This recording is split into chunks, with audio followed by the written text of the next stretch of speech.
Another blessed and exciting day to 1TZ.ph community and welcome to 1TZ.ph podcast. This is Coach JR, your host and your physical education ambassador. In this podcast, we will be talking anything under the sun about PE, sports, fitness, recreation, dance, health, and of course, our objective is to empower more people to be engaged in meaningful physical activity through the inspiring stories of our guests. Of course, before we begin, of course, we are inviting everyone to like and follow our official Facebook page. That's www.facebook.com/1pz.ph. And of course, we have our Instagram at 1pz.ph. In addition, kindly subscribe, hit the notification bell, and like our videos on YouTube. Search for 1pz.ph. Take note that we use our YouTube channel to stream our regular podcast episodes. Okay, I will not take this long because this is very exciting. After how many months of waiting, of course, we are here back online, 1pz.ph, to bring you another program that will, of course, tell the stories of our Filipino PE teachers. And who knows, of course, we have some invited guests then in the future, mga foreign affiliates natin. And not to make this long, of course, I would like to shortly introduce our guest for this podcast episode. He's very close naman, of course, sa akin dahil lagi ko siyang kasama. And I will give him all the opportunity para formally ma-introduce ang sarili niya. No other than, let's all welcome Coach Josh Villarreal from De La Salle Santiago Sobel School. Magandang hapon, Coach Josh. Magandang hapon, Coach Jay. Kamusta ka? Well, ako okay and excited ako this morning natin because of course nakabalik na naman tayo after so many months of hiatus, no? Medyo talagang na-busy tayo but we are back. But Coach Josh, I would like you of course to formally introduce yourself and of course mag-hi ka na rin sa ating mga nanunood na mga ka-1PZ dyan, of course. Hello mga kating mga kapwa kaguruan sa physical education community, no? So by the way, I am Coach Joshua Villarreal, no? Currently I am the unit head of De La Salle Santiago Sobel School at also part of 1pz.ph ever since Coach JR started the movement of improving physical education in the country. Yeah, wow, that's the word. Improving, helping to contribute tayo talaga para sa improvement ng physical education in the Philippines. And para sa ating mga kaibigan na nakasubaybay sa atin ngayon, of course, if Coach JR is always in front of the camera, the episodes of 1pz.ph during our webinar days will not be possible without Coach Joshua because siya naman yung nasa likuran, of course, lang lahat ng mga preparations para ma-feature ang ating mga episodes. Coach Josh, of course, ngayon nga, no, napakilala mo yung sarili mo and sabi mo, right now, you are being our unit head here in La Salle Sobel and you're serving, of course, the Lasallian community. Siyempre, itong ating episode is about story that will help our PE teachers and mga coaches and of course, yung ating mga pre-service PE teachers. Can you tell something about yourself on how you started your career as a PE teacher? Ano ba yung naging inspiration mo and ano ba yung naging journey mo bago ka naging PE teacher? Alright, Coach. So, una, yung kwento ng aking journey sa pagiging PE teacher ay nagsimula sa pagiging bata o batang kalye. No? Yun naman tayo, mga batang 90s, no? Yes. Na talagang lumalabas at naglalaro every afternoon. No? So, nagsimula yung hilig ko sa physical activity, not specifically in any sports, but more on games, mga patintero, habula-habula, no? Agawan play. So from that point forward, nakita na talaga ng parent ko na talagang very active akong bata, no? So dumating din sa point na nahilig ako sa martial arts. So na-enroll ako sa taekwondo. As early as grade 5, if I remember it right now. So grade 5. And that point forward, talagang minahal ko na yung physical activity at yung martial art per se. At nung tayo ay medyo pinalad, no? Tayo ay nagkaroon ng scholarship, no, sa isang institusyon. kung saan nakapaglaro tayo, nakapag-serve tayo sa sports sa taekwondo. At from that point, habang nagsiserve sa school na yon, ang ating kurso ay physical education. At first, Coach JR, maniniwala ka ba na ayoko magturo? Kasi ang aking magulang ay, yung mother ko kasi, she's a teacher, no? So, nung una, dinadala niya ako sa school, sabi ko, parang ayoko magturo, parang ayoko yung ginagawa niya. So, yun, dumiretso siya. I served the university for 5 years. At graduate din ako sa course na physical education. Pero yung love ko talaga dun sa craft or dun sa field started when I first teach. Yung aking first year of teaching sa isang school. It's a college school sa university. Nagturo ako doon ko napatunayan na okay.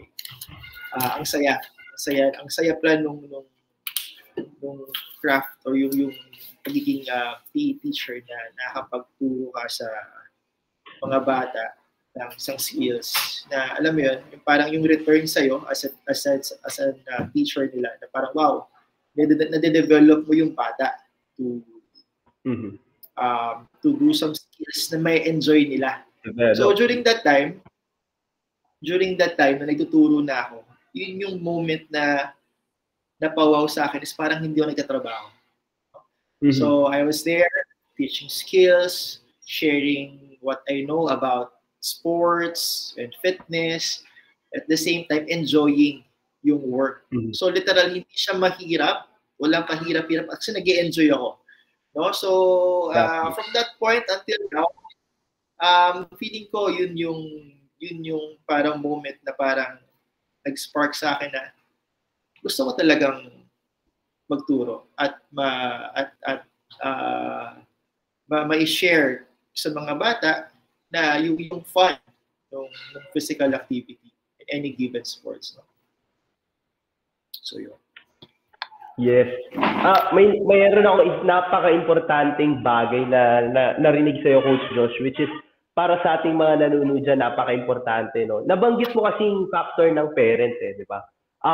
Sabi mo, no, yung parent mo nakitaan ka ng potential. Yung word na support, do you think napakalaking bagay kung nasaan ka ngayon, yung naging support ng parent mo na makita nila yung talent mo about sports to the extent na sinuportahan ka nga, pina-enroll ka? Do you think malaking factor to para sa naging journey mo na ngayon, ikaw, bilang PE teacher?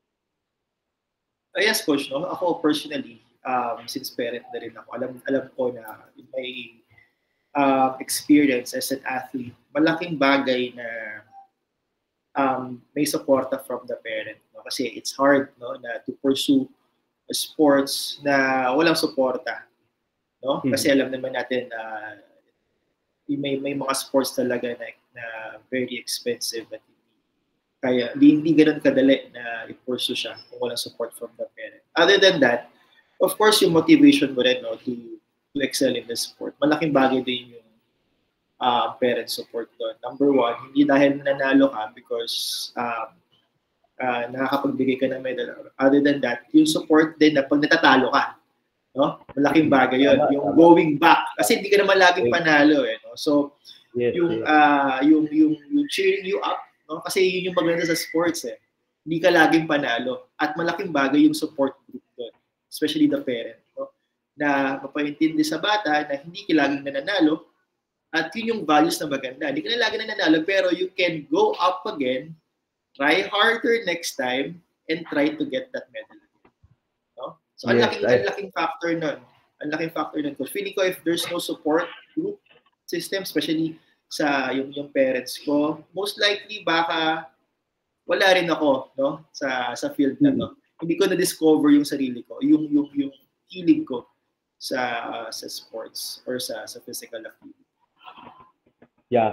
Ganda naman nung sinabi mo, Coach Josh, no, na ngayon tayo, no, both of us, we are already parents, naiintindihan natin kung gaano kahalaga as an essential component of a successful or sabihin nating highly motivated na bata sa physical activity, suporta ng parents. No? Tayo, Coach, we're coaching, di ba? Sabi ko nga sa mga atleta ko, no, you can go to where you wanna go to flourish, pero importante yung tatlo, di ba? yung coach mo talagang ultimately is have that desire, knowledge, skills, passion para i-push ka. Yung athlete dapat talaga committed siya all out, no? And yung pinaka isa pang importanteng component is of course yung suporta ng parents, no? And it's nice to hear yung story mo how you started your journey. But I have another question related pa rin sa pagiging PE teacher, no? Coach Josh, pero simple lang. Siyempre, teacher tayo. We have our own art of teaching, no? Yung ating style, method, no? Yung ating pedagogy sa pagtuturo. Pero ikaw, bilang PE teacher, how do you empower? Kasi yan na ngayon 21st century, empower na. Correct. Teacher na lang lahat, di ba? How do you empower and develop the skills of your students to achieve health and fitness? Okay, Coach, kayo na ako sa pagtuturo ko ng PE for almost more than 10 years na. No? So, akala ko nung una, tuturo ka lang ng skills, okay na.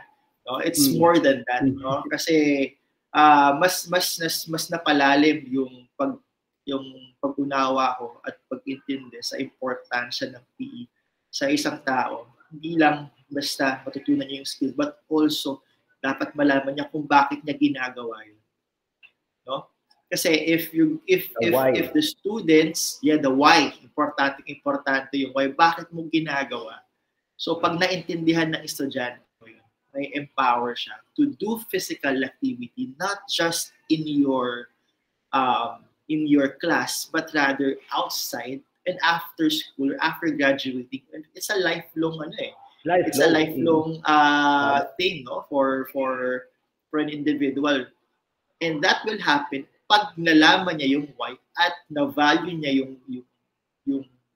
yung why na yon, no, of doing physical activity, no. So for me, empowerment, it's not just teaching them skills, but empower them to continue physical activity outside PE hanggang madala nila sa pagiging adults nila and the rest of their lives. Yes, I highly agree with you, Coach Josh. Yun naman talaga yung mission natin, mga PE teachers, di ba? Hindi naman talaga natin goal to ultimately produce an Olympian. That's a plus factor if it will happen. Correct. Pero I strongly agree with you na ang ating mission bilang mga PE teachers is to ensure that once our students go outside the academy, they are well-equipped, well-independent, and capable, yan ang tama, no? Capable to perform physical activities, not only when they are free, but habitual.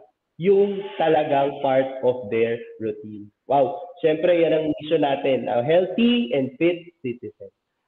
Another question, Coach Josh. Sabi mo kanina, you've done to serve, or you're not done, but you made to serve our profession for around more than 10 years. Sa loob ng mahigit 10 taon na yon, 10 to 15 years na yon, what do you consider yung greatest achievement? And on the other hand, of course, yung medyo mga downfall na na-experience mo na so far in your career? Ako, greatest achievement ko, basically, actually, hindi sa akin. But it's for my students. Again, babalik tayo doon. No? Kasi alam naman natin, Coach Jay, no? We're here in this profession because we have a purpose.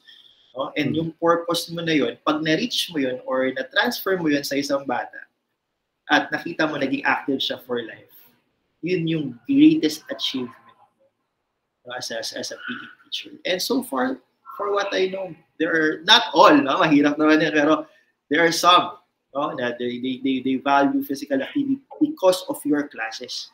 Enjoy nila yung sports na yon dahil sa class mo, at eventually nung graduate na sila, they keep on doing, kumbaga nakahanap sila ng kanilang physical activity that they do love and like to continue outside PE classes, no? Wow. So napaka-importante nun. Meron din pa pala ako, may mga bagay ako na, for example, alam mo naman to, Coach Jay, no, na yung sports na floorball, no? Yes. Ano mo lang yan, no? At first, very proud ako noon na parang I have students na nagiging, ikaw din, for sure, na naging national team. Pero ako yung early stage pa eh. So nakaka-proud lang na parang from PE to club to national team, no? Nakaka-proud lang na parang dahil sa PE, dahil sa iyo bilang guro, sa pagmamahal mo sa sports, sa pagmamahal mo sa physical activity, naging spark ka doon sa to bring them somewhere, to lead them somewhere. Okay, so yun yung competitive side. Pero in the other hand, I mean, kung yung iba naman, they just in different sports, yun din, enjoy nila at they keep on doing it until now. May mga trabaho na sila, may mga anak na sila, and they keep on doing the sport that you taught them during their time with you in my class, no? So yun yung nakakatuwa. Siguro yun yung one of the biggest achievement, and alam mo yung feeling na yun yung mga priceless na mga feeling. Yes. At saka yung mga priceless na reward, no? Na alam mo yun, na alam mo in some point na fulfill mo yung mission mo as a PE teacher. And you want to continue it more until the time na kailangan natin mag-retiro. No? So, yun lang naman. I think that's the greatest achievement so far. Well, shout out kay JP Petesa. I'm not sure kung siya yung mini-mention mo. Yun. Pero isa yan sa mga natin, no? Naging teammate natin sa ating floorball team. Oo. Actually, si rin, yung girl, si Shane. Shane Alban. Yeah. Diba? Ito yung mga former, mga pioneer. Yeah. Mga pioneer. So, yun. So, yun yung mga Yes, and siyempre, Coach Josh, nakakatuwang pakinggan, siyempre, the reason why I asked, no, what are your greatest achievements so far being a teacher, no, is because siyempre, ito yung mga pinaghirapan natin. Ito yung produkto ng mga effort, ng ating passion sa pagiging isang teacher. And sabi nga natin, we can simple word that you say to your students, to your athletes can mean something for them to change their perspective. And one thing is certain, Coach Josh, marami pang parating na achievement. So, pero last question, of course, ito naman, no? Now, what are your long-term goals or ano pa yung mga gusto mong ma-achieve for this profession and what are your plans to achieve those goals? Okay, Coach, tayo, no, as a PE teacher, no, tayong dalawa, Coach, naka-experience kasi tayo lumabas ng bansa, no, sa isang convention sa Hong Kong of PE teachers around the country, no. At doon ko napatunayan kung gaano kagaling ang Pilipino. No? Strongly agree. Diba? So, nung pumunta tayo doon, talagang nagbukas din yung talagang na-aha moment ka na, kaya natin, no? Siguro with the support na lang na magbibigay, no? That's why I think there's 1%.ph to elevate, no, the skills and competencies of our PE teacher. Pero in terms of skills, in terms of what they do, hindi ko mas magaling nga tayo, no? Para kailangan lang talaga natin i-open hope. Ako personally, yung plan ko, of course, is to really help, no? And maging channel, no, ng improvement ng mga PE teachers natin around the country. Of course, with 1%.ph, no, na to show them na that they can, no, and to bring them the international standard to us kung paano ginagawa yun. And so far, yun yung plans right now, no, in a bigger picture na tumulong. Yun lang naman, tumulong. Kasi tayo ay naniniwala na napakagaling ng physical educator na Pilipino. At napatunayan natin yung coach, yung pumunta tayo doon na kaya-kaya natin yung ginagawa nila. Sadya lang talaga, in terms of equipment and facilities, kompleto sila. No? Pero nevertheless, ang skill ng Pilipino, kayang-kaya. Pang-world class. Pang-world class talaga. Oh. Yes. Well, yes, I agree with you, Coach Joshua. No? Having the opportunity to go in FACE conference last year provides this insight para sa atin, no, na Yung mga ginagawa pala natin dito sa Pilipinas na practices is something na best practice na rin sa ibang bansa. Correct. And it is something na marami pa sa ating mga kalinya sa PE, sa coaching, no? Na talagang dapat ma-recognize natin itong mga effort. Minsan sa atin, simple na lang kasi. Pero just to tell you, yung mga innovations na ginagawa natin, no, sa kanya-kanyang mga paaralan is something na talagang best practices na sa ibang bansa. Kaya ini-encourage din natin, Coach Josh, no, aside sa mga binibigay nating opportunity for 1PZ.ph, of course, we highly encourage din yung ating mga PE teachers na mag-attend ng mga international conferences talaga, yung mga IS-based, no? Because napakaraming mga eye-opening, no? Mga aha moments na talagang masasabi natin we can be a world-class, or we are a world-class teacher na sa practices natin. Correct. And siguro Coach Josh, no, for how many years na magkasama tayo, I am a living witness yung dedication with your craft, with your work, and sabi mo nga kasi makatulong. Kaya of course, gusto ko rin malaman ng ating mga viewers, no, hindi lang natin alam, no, pero maraming mga guro like sa DepEd ang nakikinabang, possible na makinabang. Dahil Coach Josh ay isa sa mga consultant natin sa DepEd under special program for sports. Tama, Coach Josh? Correct me if I'm wrong. Tama, Coach. So, Yes, hindi lang alam ng ating mga teacher, pero kung ano man yung ating mga programang ginagawa minsan na mandato ng DepEd, is malamang mga ideas doon ay nagmula din kay Coach Josh. Kaya we are thankful, no, marinig yung story niya, marinig yung mga experience, and hoping that these stories will be something that can motivate, inspire ang ating mga PE teacher para maging mahusay para sa pagpapagalin ng ating mga estudyante here in the Philippines, no, at San Mang School. Coach Josh, bago tayo mag-end, of course, I just wanted to say any message or inspirational message to our viewers for this episode. Bago tayo mag-end. Very simple lang, Coach. Alam naman natin na once you're in the field of physical education, you are called to train or to teach kids about physical activity and movements, at dapat maintindihan nila.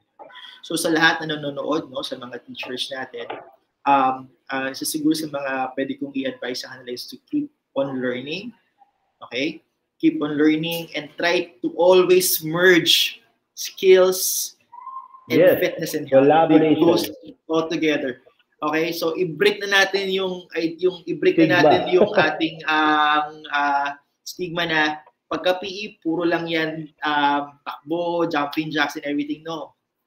Let's teach our students the why of why they have to do the physical activity, because as a PE teacher, actually Coach JR, hindi sa pagiging bias, no, pero I believe na ang PE ang pinaka-importanting subject sa lahat, because you only have one life, you only have one lifetime, at yung lifetime na yun, lagi mong kasama yung katawan mo. And you not being healthy, kahit gaano ka pa kayaman, kahit gaano ka pa ka-wealthy, if you don't have that healthy body and fit body, okay, wala lahat yan. Alright? And as a PE teacher, napakalaki ng role natin lahat, to make our students understand the importance of physical fitness through different kinds of activity, mapa sports, games, recreation, or dance man yan.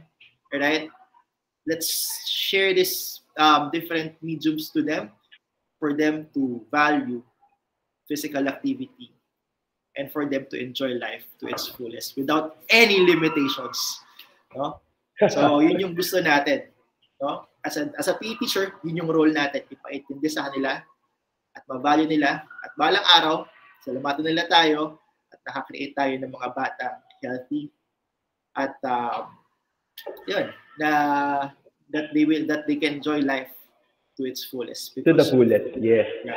Wow, napakaganda nun, Coach Josh, no? napakaganda. And we look forward na itong mga ganitong klaseng mindset, mga ganitong klaseng perspektibo bilang isang guro in physical education will be also with many or all PE teachers in the country. Because I just want to tell our viewers that 1pz.ph is created to be your platform. Kayo ang bida sa 1pz.ph because we want you to share what you know with your expertise, your innovations, and so on. And this time nga, meron tayong podcast naman and to share the stories na pwede nating gamitin para makapag-inspire pa ng maraming mga kasama natin sa ating profession. And bago tayo magtapos, Coach Josh, no, papasalamatan lang kita for being our pioneer guest for 1pz.ph podcast. And ikaw, yes, ikaw na nga na nakikinig ngayon, nanonood ngayon here in our podcast. Maybe you will be the next. And if you're interested to be our guest here in 1pz.ph, coach, teachers, or even BPE students, sports science students, you want to be featured here in 1pz.ph, reach us on our Facebook page. And who knows, ikaw na ang susunod na makakasama namin, makakakwentuhan for our podcast here. And of course, hindi natin makakalimutan, Coach Josh. Of course, ito nga, yung aking napakagandang background. Ikaw din na nag-create yan. Of course, would like to share and invite everyone this coming June 13 to 14, 2024. Once again, we're gonna be seeing each other in Puerto Princesa City, Palawan. We're gonna have our 2024 National PE Convention. This is again a celebration of the success of our community. And we're going to be featuring the important topics in our community, like the DepEd Matatag, like the innovations in PriceFit, some of the special programs na meron tayo in our community, best practices, and so on. And of course, we would like to explore the beauty of Palawan. Kaya naman, of course, what are you waiting for? Kindly visit our Facebook page and check the details. Nandiyan po lahat. If you have any questions, feel free to send us a message in our messenger so that we can answer your inquiries. Once again, this is Coach JR, and thank you for being with us in this podcast. Okay? Saying always, let's break the limits and let's go beyond. See you in our next episode.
Sabi ko last year in Baguio City, 1pz.ph convention is a convention with unconventional approach.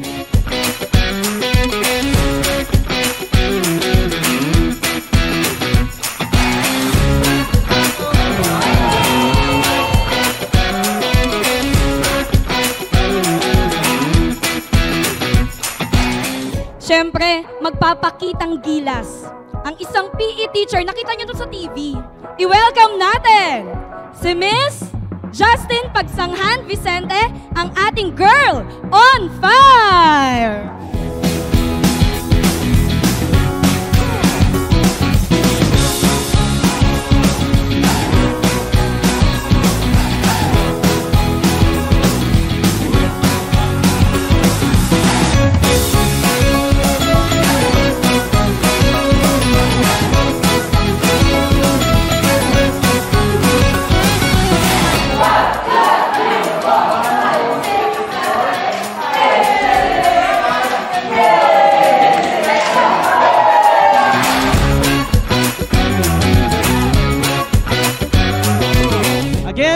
Let's have our break. Let's break the limits and let's go beyond.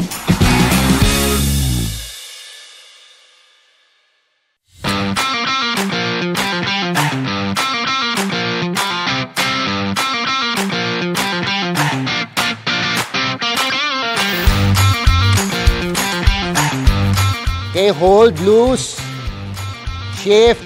It's gonna look like this.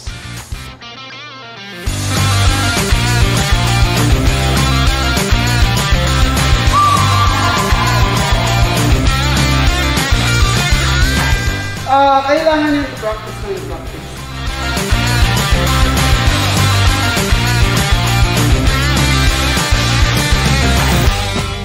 So Chuda no Kamai, this is your basic kendo stance. From here, you can again attack or defend easily.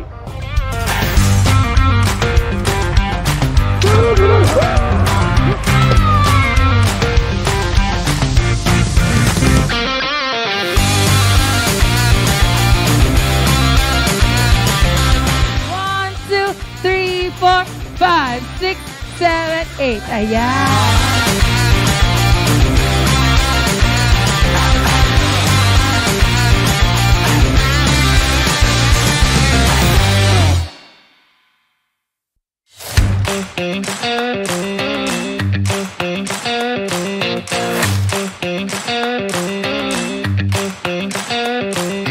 Orienteering is a sport, pero may skill ng land navigation sa orienteering.